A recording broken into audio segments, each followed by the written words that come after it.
Alors, Un monde presque parfait, c'est un spectacle amusant qui parle de science, mais qui utilise la science pour parler de nous. Dans le spectacle, chaque fois qu'on parle de science, on ne parle pas que de science. C'est toujours pour dire que c'est ouf de découvrir un truc comme ça. Je pense que la première personne qui a découvert que l'eau bouillait quand on la mettait sur du feu, délirait quoi. Il a fait, ouais, il y a des bulles dans le truc. Il a mis son doigt, il s'est cramé le doigt, il a fait, ah. C'est un spectacle qui parle de toutes ces choses-là et qui parle de nos biais cognitifs notamment. Et tout ça, c'est des sujets qui me touchent beaucoup. J'aime bien l'imperfection de l'être humain là-dessus. Et comme j'aime bien rigoler et que j'aime bien chanter, et donc j'ai mis un peu tout ça dans le même spectacle.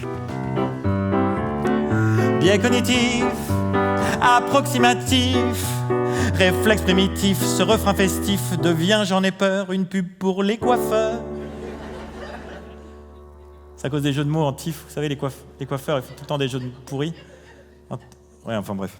Je ressentais vraiment fortement le besoin de recentrer les choses dans l'intime, quoi. Et dans un dispositif, dans une scénographie, ou en tout cas des accessoires, quelque chose de simple. Je voulais que ce soit un spectacle qui peut se jouer partout, à partir du moment où il y a un piano, ou alors où on peut ramener un petit piano numérique. Donc c'est un spectacle qui est en adresse directe avec le public, avec des chansons dedans, il faut juste un piano. Alors après le spectacle, quand on le joue dans des grandes salles, il y a un piano à queue, on a une jolie scéno très épurée avec des ampoules, enfin il y a ce côté petit bonhomme dans un grand univers, mais quand on est dans une toute petite salle, d'un coup il y a l'intimité, on est dans un autre rapport, donc ça marche très bien dans tout type de salle, et j'avais besoin de ça. C'est comme les gâteaux tout faits. Vous voyez, les gâteaux tout faits, c'est vous mettez un peu de poudre, un peu de lait, et puis vous cassez un œuf, et puis vous mettez au four, ça fait un bon gâteau, quoi. Voilà.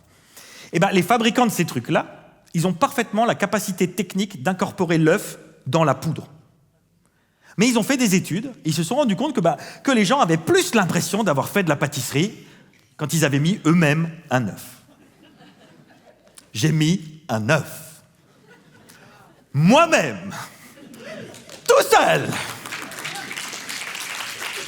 Et après, au niveau de la thématique, évidemment, je voulais parler de science parce que ça continue. Plus ça me travaille, plus j'apprends de choses, plus j'ai envie d'en apprendre. Et il y avait plusieurs thématiques, soit la physique quantique, les biais cognitifs dont je voulais parler, je voulais creuser, apprendre.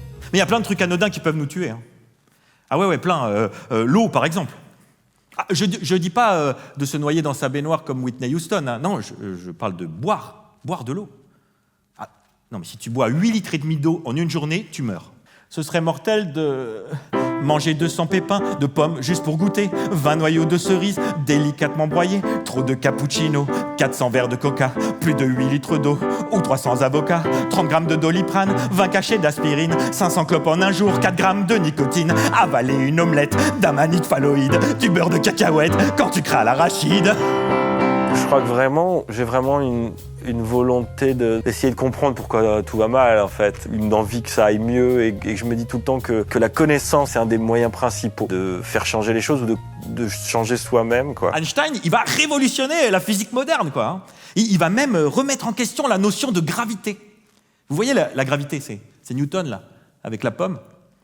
Eh bien, Einstein, ce qu'il va dire, c'est qu'en réalité, les objets ne tombent pas, mais qu'ils glissent perpétuellement sur la courbure de l'espace-temps.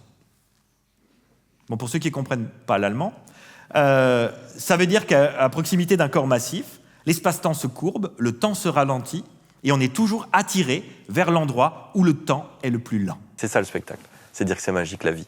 Peut-être qu'un jour, l'être humain pourra dire « J'ai sauvé le monde.